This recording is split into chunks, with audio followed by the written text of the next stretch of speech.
What would you do if your land was dying, your family was starving, and the world had turned its back on you?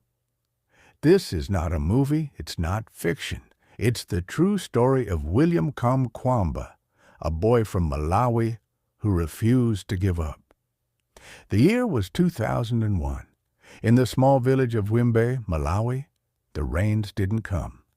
No rain meant no crops meant no food, and when there's no food in Malawi, people die.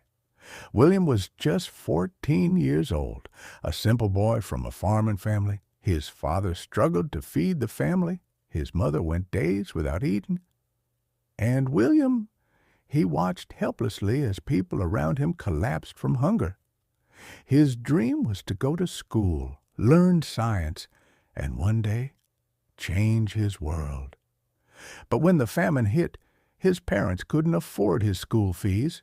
He was forced to drop out. But William didn't give up on learning. He started visiting a small community library in the village. One dusty afternoon, William found a science book. It had old diagrams, strange formulas, and one picture that changed his life: a windmill. The caption read, "Windmills can be used to generate electricity and pump water." His heart raced. He thought, if I can build this, I can save my family, I can bring water, I can bring light. He didn't have internet, he didn't have tools, but he had something more powerful than all of that: belief. Armed with nothing but determination, William began to search the junkyards of his village. He found an old bicycle frame, some PVC pipes, wood, plastic, and pieces of metal. He worked day and night, often barefoot, cutting, hammering, failing, and trying again. The villagers mocked him.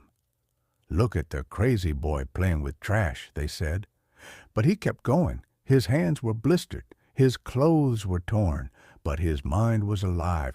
And finally, he built it, a windmill, homemade from trash. The first time the blade spun in the wind, something magical happened. The windmill generated power. A small bulb lit up inside his family's hut. Then came a radio. Then he built a second windmill to pump water.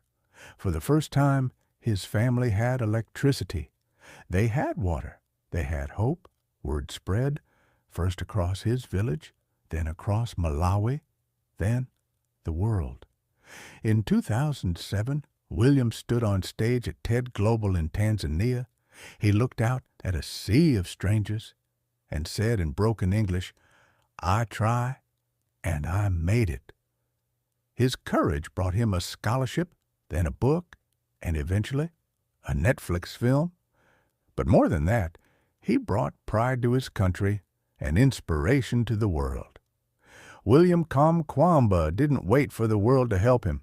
He didn't have money, he didn't have luck, but he had vision, he had faith, and he had fire inside. One boy, one book, one dream. That's all it took to change everything. So now, what's your excuse?